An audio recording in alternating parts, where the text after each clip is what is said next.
Deirdre Virvo here with Let's Talk Seniors Memory Care Issues, Alzheimer's, Dementia, and Parkinson's. And thank you so much for joining us today. We're so happy for you to be here. Today we have a very special guest on for all of you that have seniors at home that you're trying to keep stimulated. Before I start with our special guest, Robin, I'll tell you a little bit about myself, Deirdre Virvo. Started a Just Like Home dogwood home for seniors with memory care issues or assisted living needs. So just like a regular home, and you'll see it in a little promo and the intro, extra, whatever you call it. We started a regular, gorgeous 3,200 square foot ranch house with 6 bedrooms, 6 bathrooms, designed especially for seniors with wheelchairs, walkers, and bring your people over. It's a gorgeous home. It's just like being at home. There'll be 2 caretakers to the 6 people all the time, and we will be attending to all their needs and entertaining them and doing lots of fun things.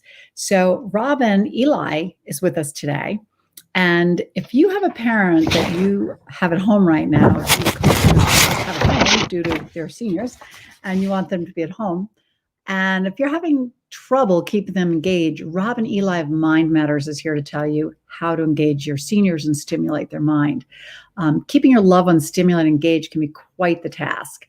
Add along with the lack of mobility, incontinence, and memory loss, and the issues just compound. Today, you're going to learn how to help your senior whose lack of focus has gotten out of hand.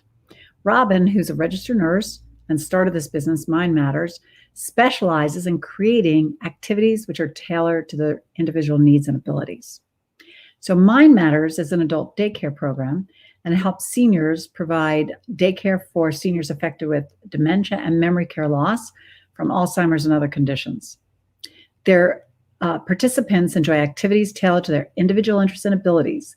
They believe in offering a nurturing environment and maintaining a small group setting to foster social interaction and maintain high quality care. Their activities are adapted to meet the needs of each individual and ensure successful engagement. They do music programs, crafts, exercises, and games, all designed to stimulate the memory. So Robin is going to provide you today with some in-home tips on how to do the same with your own senior. So without further ado, let's introduce Miss Robin Eli to join us. Thank you, Robin. Hi, thank you for having me. How are you? I'm great. How are you? Great. So Robin, before we talk a little bit about Mind Matters and your company and what you're going to share with us, why don't you tell us a little bit about how your background and how you got into it? I know you're a registered nurse, but what else? What else do you want to tell us about yourself? So I've been a registered nurse since 1993, and I started my career in a hospital, like most new nurses, and then I just transferred over to the long-term care setting, and I worked my way up through administration until I was a director of nurses, and I spent about 7 years being a director of nurses in Connecticut, and I noticed that there was a gap in care, in dementia care specifically, and it had more to do with staffing ratios and the needs of the individual and them not being able to be fully met as carefully as it would be nice in an institutionalized setting. So I was working on my Doctor of Nursing practice degree. I made my focus be on dementia care and the best way we could provide care to those people. So lovely. Lovely. You know, it's funny you mentioned that, but that's why we started Just Like Home, to give like 1 to 3 care, because my mother-in-law was in a terrible place in New York and kind of strapped to a wheelchair and left alone to stare at the wall and babble to herself. So it was heartbreaking. So I'm totally with you, and I see it. And I was sharing with you before, my God, I love this community because everybody is just like so loving, and you're in it for the right reasons, and your heart is in it. And you're a nurse specialized in geriatric, and you just saw a need and you want to fulfill it, which I just love. I love it. So I guess you've always loved seniors, if you specialize in geriatric. And what is your PhD in? It's a Doctor of Nursing practice degree, and it's in nursing, and it's the best way to take care of people with dementia specifically, was what my manuscript was written about. That's amazing. Do you have any family history, like your grandparents or anything that Or you My just I have a grandmother who had dementia, and her sister, my aunt, she also had dementia, but they basically just, the family was very good about asking me questions about what to do when they got to another level of care. But I wasn't in charge of their care per se. So Mhm. this just became a passion project of mine to open Mind Matters when, I learned about dementia and things that I could implement well for them. That's so great. And I know you have some tips for us today, but tell us a little bit about your actual business, Mind Matters. You have 2 locations. I do.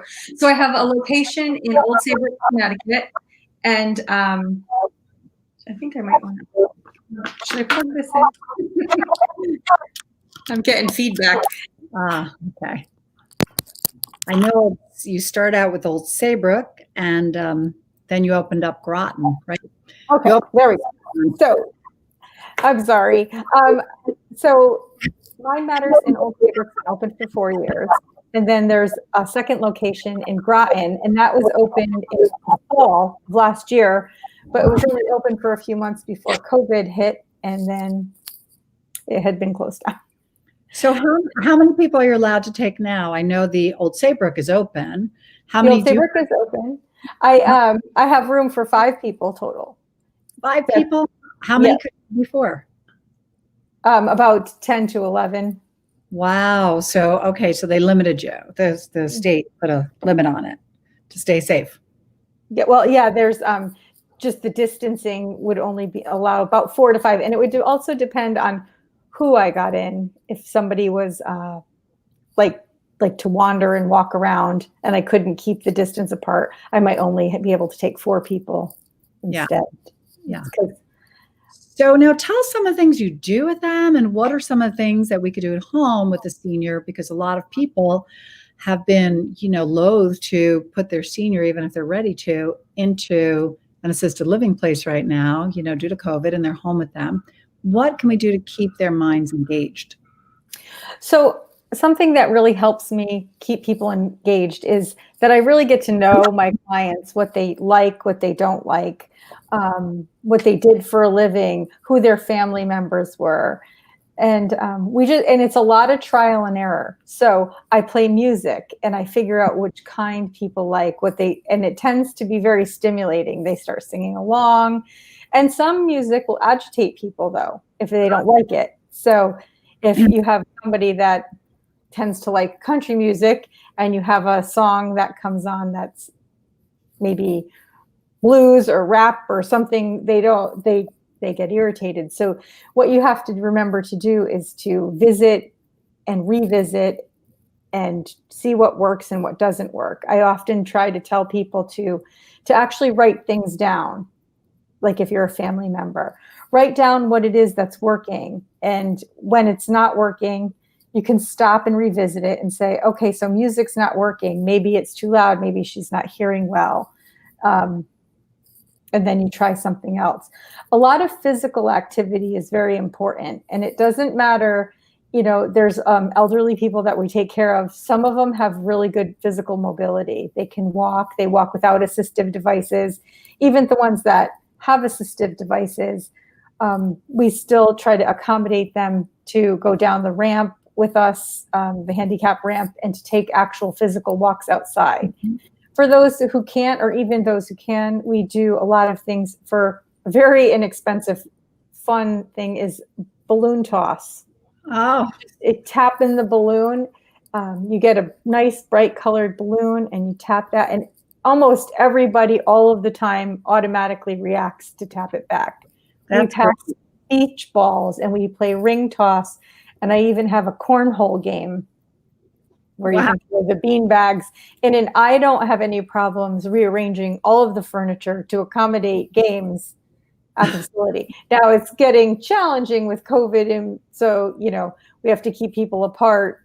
Certain things, if they need to be disinfected and can't be shared.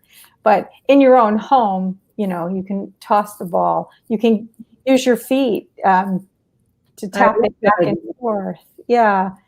If anybody has pets or knows somebody that does, I find that a lot of our seniors really like animals. And I have a mini Dachshund. He's very old and docile, but he does love the attention. They like to hold him, pet him, and see him. Yeah. You got to make sure that animals, of course, have their shots, that they're not under people's feet, that they don't jump up and scratch them, give them skin tears, or knock them over. But if pets they're they like pet therapy. Pet therapy. In the background, I have a television at Mind Matters, and it doesn't have any TV attached to it, no cable. But I do have a video, and it's an aquarium scene, and that plays in the background all the time. Wow. So when I speak with people and get to know them, there's, a few things I keep in mind about communication. And it is easiest if I get to know, like if their family gives me some tips about them, what they might have done for a living, what their children's names are, if they had a family dog. And because a lot of people, when they come to Mind Matters, they just want company and somebody to talk to. So, but if you start asking them, how many children did you have? Where did you work? How long were you married? Where'd you meet your husband? They don't always know these questions, the answers to these questions, and it makes them frustrated and shut down. So I tend to ask them open-ended questions about what I might know about them. So, for example, at Mind Matters, you need to bring your loved one to me. So I tend to, of course, know the person that's dropping them off or picking them up. And I'll ask them, how's your daughter Kathy today?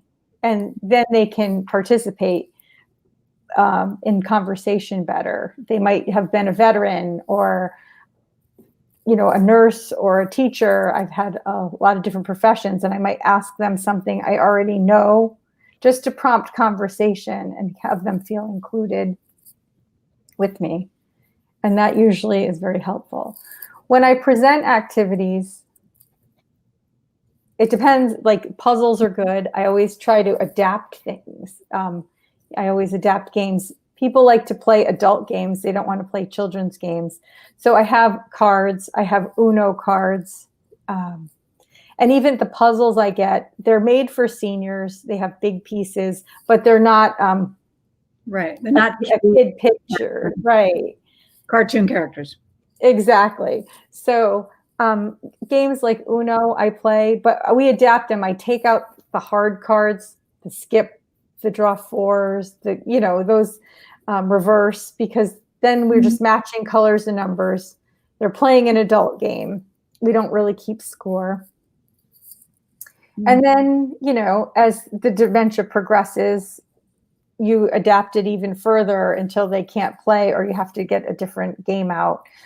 Puzzles are good. There's Montessori puzzles that are out there that have a kind of guide underneath the mat, so you can see the picture as you're building it underneath, and it's easier for them to make connections to the pieces. I also try, even though it looks like I'm taking out the puzzle out of a box kind of arbitrarily, I set it up in ways where I see where the connection is, and I put them close together so that they'll have success when they do it themselves. So what do you do, Robin, when you see somebody either getting frustrated or this happened to my girlfriend's mom? Her friends didn't want to play cards with her anymore because she wasn't playing correctly anymore.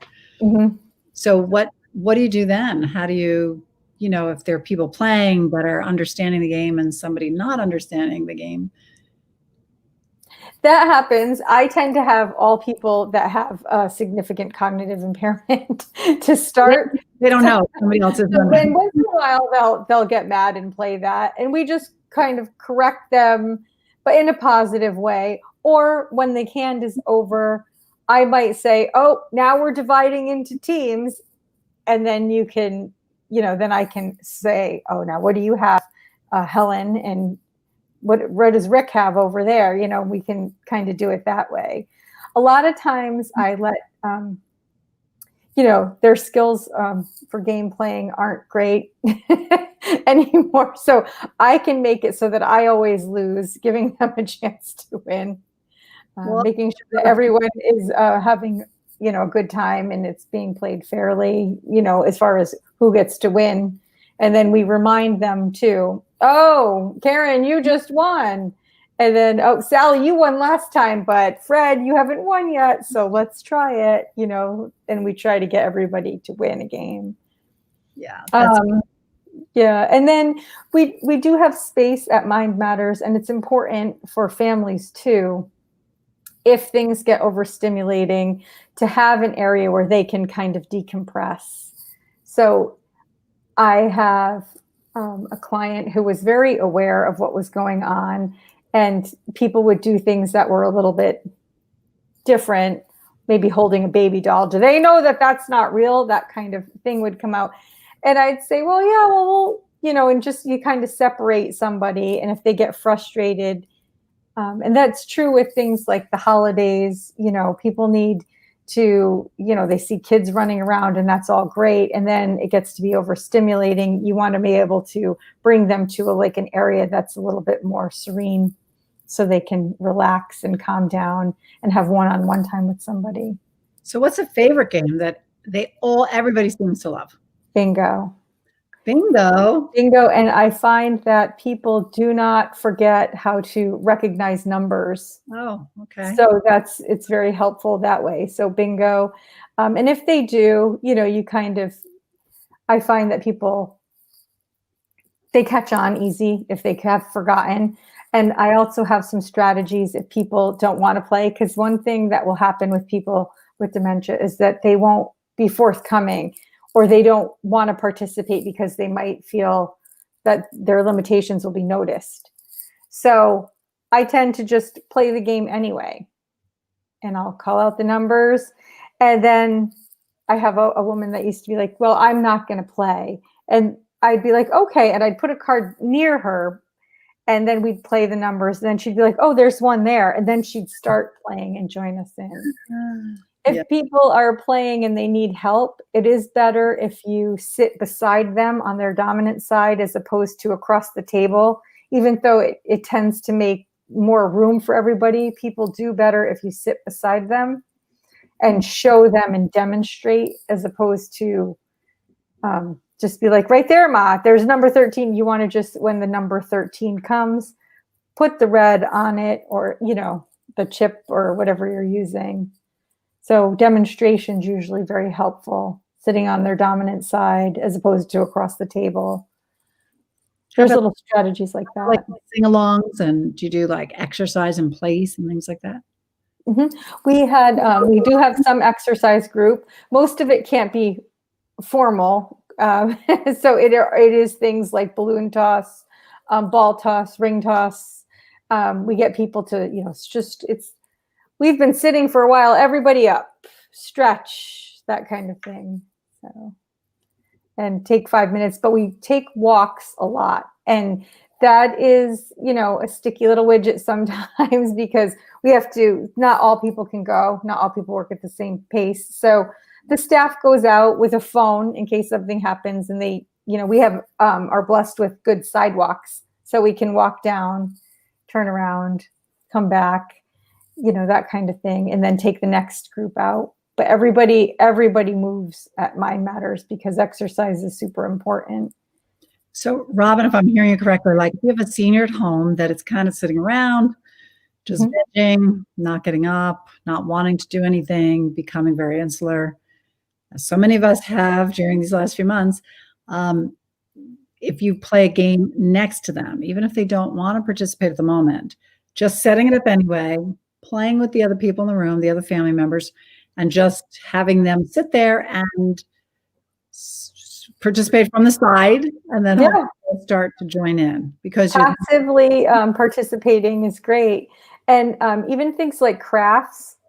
If I know that I personally don't do a lot of crafts, and I come across people that do great crafts that are women that could knit, that could make paper mache, you name it, they could do it, and paint. And so, and I come across a gentleman who might not want to, or a woman, and I tend to be like, well, today we're going to paint these little boxes. And Oh, I don't want to paint. Okay. And so I'll get the colors out and I'll say, which color do you think would look good on the lid? Oh, well, I think the red. And so then I just do what they would like. And so they're participating, but they're, it's a little bit more passive. You're semi-participating. Mhm. And then, They're we do things. physically doing it, but you're doing it, but you're getting them to participate. So in a way, that's still participating. Yes, it very much is. And that a lot of times is stimulating enough for them.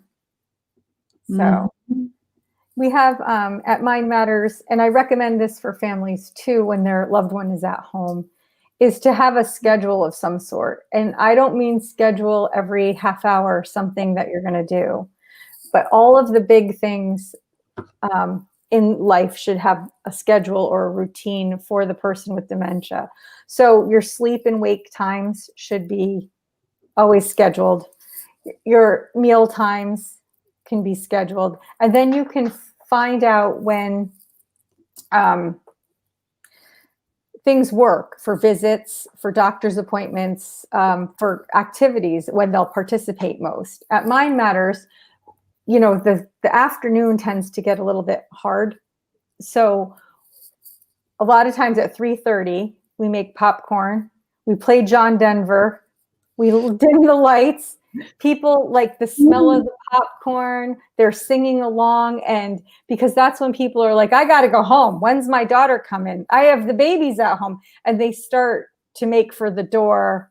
So to keep the atmosphere, decompressed and then, and if it doesn't work, I just revisit the schedule a little bit. But the big parts of your day, like I said, the sleep, wake, lunch, meals, snacks, those should really be scheduled. So that way, the little things in between, you don't want to be like, well, Mom, at 9:00, you're going to have coffee hour. And then at 10:30, you're going to have bingo. And then at, 1:00, we're going to play cards. And then at 3, we're going to make cookies, because that gets overwhelming and people won't do it. They won't do it on the schedule all the time. Are you saying that seniors with memory care respond to a schedule knowing what they're doing, or just that it's a routine and that's what becomes familiar to them and that helps them do it? That's exactly it. It becomes familiar to them. It helps them do it. They, and they get more comfortable, and then they know, like, oh, it's popcorn, John Denver. And then I say, and your husband's coming to pick you up. He'll be here anytime now. And that's never a lie, so they get comfortable with knowing that I'm telling them the truth. They aren't stuck with me. They're going home, or they're going to go to bed or back room, whatever it is, Yeah. So great. And do they respond well to rituals? Is there something like, should you always be doing certain rituals? Not necessarily. When you find a pattern that works for your day, you can change it if it starts to not work. Like, oh no, she's getting tired. She always has to go to the bathroom. We can't get our shower done in the morning. So change it to the night. You know what I mean? That kind of thing. So, and you never know. Sometimes it could just be one day that goes bad, and some days it's, it goes well. And at your adult daycare, that's what you call it, right? I do. Do they take a nap? No. I try to, because a lot of people with dementia, their sleep-wake cycle gets messed up. I don't know if it's part of the dementing process, the sundowning, medications play a role in it. But I like people to sleep at night for their families, because that's one of the biggest things that sends people to the next level of care. The family members can't get sleep. They get sick themselves. So keeping them on a cycle where they get a chunk of time at night to sleep is really important. So if somebody's very tired, I do have recliner chairs and I do let them rest, but I try to limit that to about no more than 30 minutes. And that's why we keep them active during the day. And usually just the visit itself wears people out enough, Yeah, no, I can imagine that. But that's great, because it's like it's kind of like a child, and pre-K. You want to keep them active and busy during the day to make sure they sleep properly at night. Mm-hmm. Give them a long nap, then they're up all night, and then you have to be on a sleep pattern. Right. Yeah, So that's very important. But you've given us I wrote it all down. So if it's somebody, I was writing down everything you said. I was writing down everything you said. So it was one other thing that is helpful to people is there's a few things, to not argue. So if, I've gone through photo albums with people and it's clearly their husband in the photo album and they say, oh, that's my father. And I say, are you sure that's your dad? It looks kind of like your husband. Oh no, that's my father. So you know what? It's their father. If it's not hurting them, just don't argue with them and try to correct them. It's not time to go to work. You retired 40 years ago, blah, blah, blah, blah. That's not helpful. right. Just right now, you're not going to go to work because, there's a pandemic. There's a big flu going around, but we'll see what happens tomorrow. And another thing is to make sure we limit choices. So you don't want to overwhelm people with things like it's lunchtime. So Ma, do you want tuna? I have tuna. Do you want soup, pizza? What do you want? Like, just say, we're having sandwiches for lunch. Would you prefer tuna or ham? If you limit the choice, same thing with getting dressed. With activities, I always kind of have one at the back of my mind too, for like, they're not going to participate. They don't like this activity. They don't want to hear me read the current events. So maybe we'll play like a game of kind of Wheel of Fortune or Hangman type of game, Yeah. and you always kind of got to have something behind your mind. Behind door number 2. Yeah, I don't know exactly. Yeah. And it's so cool. My girlfriend, I've been taking all the courses in dementia. Well, I don't have a doctorate in it, but taking a lot of classes in dementia and all this.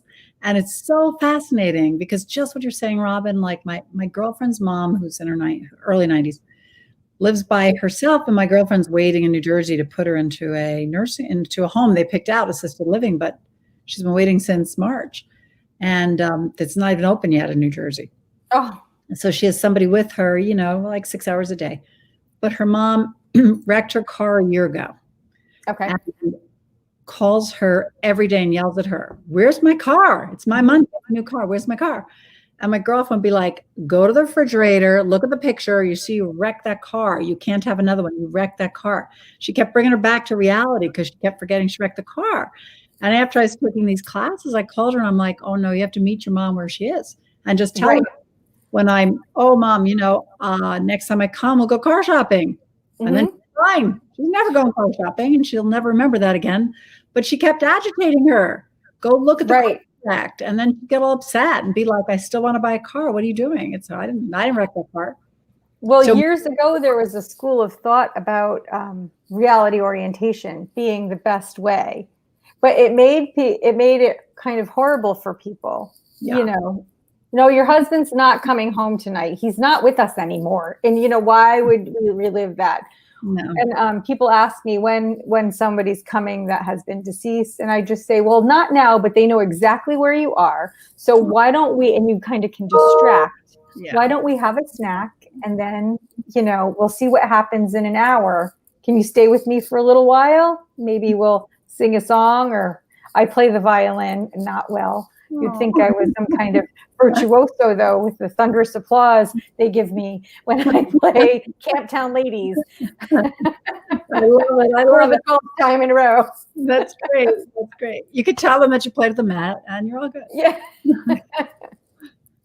That's so great. Yeah, my somebody was telling me a story in an assisted living facility that a gentleman who used to be like the head custodian for a big company was always like trying to clean things and scrub the floor and everything because he thought he could work. And he got up every day and thought he had to go to work. So they gave him a work shirt and a work hat. And he followed around like the custodian most of the day, helping him because he thought he was at work. And that's great because they want a purpose. And that was his purpose, was he was very helpful. Whether he was or not, it doesn't matter. But he wanted a purpose. He was helpful. I've given people name badges. After we've eaten, people have been concerned at this restaurant. They can't pay the bill. They don't have any money with them. So I say, "Are you Stella?" well, your bill's been paid in full. And I write them a receipt on this piece of paper, and that just calms them down. Oh, I'm Stella, and I'm paid in full. Yeah, and would you like more? Because there's more on your tab, and it's just bringing. Perfect. Yeah, That's perfect. Meeting them where we are, they're not agitating them because their mind is somewhere, further back in time. And it's okay to keep them there and let them reminisce and not try to upset them. right. Well, you're really doing God's work, Robin. You're really like a godsend to seniors and to their families who really do need help with them. And not everybody is trained like you are in how to do this. And it's just ideal that you have this set up. And I know your second place will succeed once COVID is, people are not afraid to go back in the water. My gosh, it's never ending. It'll do great because it's, you'd have to learn all this stuff to do what you're doing. And it's great that you gave us tips, but to do this full time, you need the patience, you need the love, you need the knowledge, and it's not that easy. So it isn't. And it is easier for me because I am, at night, the doors close. And so I get a break and it's my work and I like it. And people that are, they get thrown into the trenches with their parent or their aunts or uncles or their spouses. Even they were planning on a nice long golden years, on the beach in Florida. And now they're stuck in Connecticut, taking care of somebody day after day. So they don't get the same breaks I do. So I hope that my services provide them with the break that they need to keep their loved one at home, because the home life setting is much better. And it gives everybody has more of a balance, and Mind Matters seems like just the ideal place. And I love that you put all the senses together with the smell of popcorn, sitting next to them, giving tips like that, playing the bingo. And I love the tip because I think so many seniors don't want to participate. That's the biggest to do. It is. You want to force them. So sitting next to them, that is a fabulous tip. Just sitting next to them and letting them do it, or choosing the paint color, or choosing the yarn you use, or choosing what you're going to make. That's great, because that's already participating. There's also another good tip for what you said about the senses. That's super important to encompass their senses. So people's sight tends to go bad as they get older. They start not seeing as well as they did once before. We do things like people think that I have stock in Yankee Candle because I say, oh, I went to Yankee Candle. Why don't we smell these candles that I brought? And they're the same ones, but this one's apple cinnamon. This one's, midnight. This one's clean linen. And we smell them. I pick up shells from the beach. Of course, they're not sharp. I make sure. And we hold them and touch them. And I say, do you remember having these on the beach? And things like that. So yeah, you want to incorporate their senses and smelling things. Even in your house, people have garlic, you can smell something like that. Doesn't this smell good, You hit upon my favorites. I like those clean linen Yankee candles. Garlic and popcorn. Add bacon smell and we're all good. I'm done. Oh, right. Those are my all-time favorites. Well, Robin, you've been amazing. And people can get in touch with you by calling 860-449-2903 or looking up Mind Matters, because you have 2 locations now. And I'm sure that you can accommodate people, even though there's only, room for 5 at the moment. They could be on a list, I'm sure, a waiting list, right? It can be, but there's room right now. Okay, super. Because I have some room in some in each location.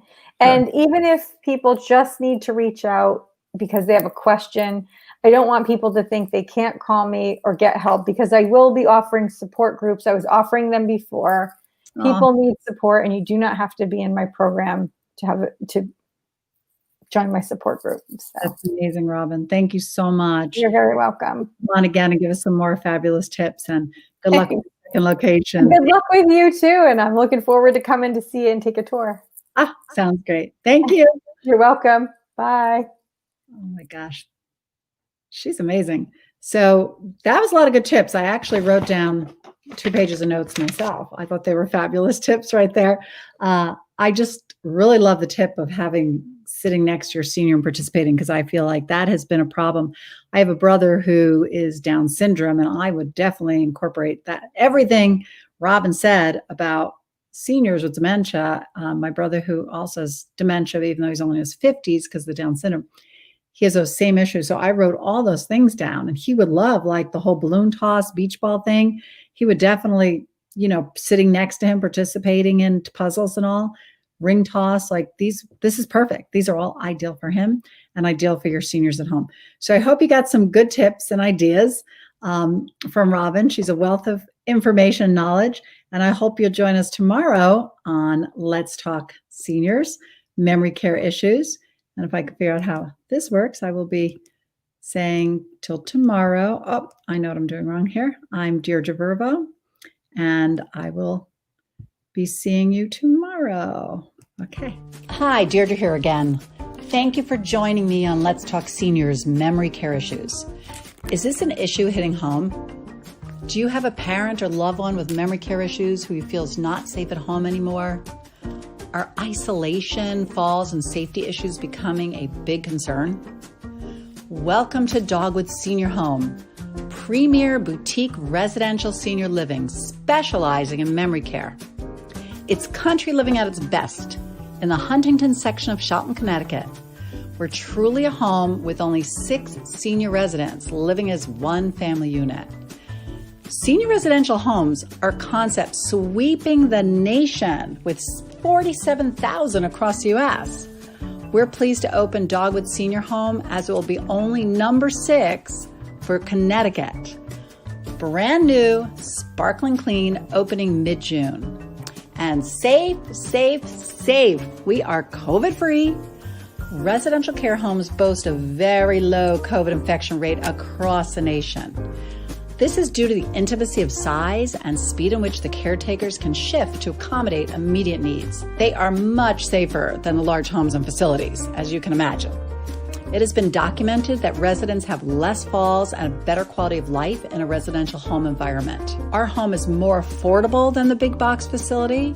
You pay one all-inclusive price, and that price is guaranteed for the life of the resident. With an incredible 1-to-3 caregiver ratio, which you won't find anywhere else. Our friendly, loving caregivers are dedicated and trained in Alzheimer's, dementia, and Parkinson's issues. We're only taking 6 residents, so the home will fill up fast.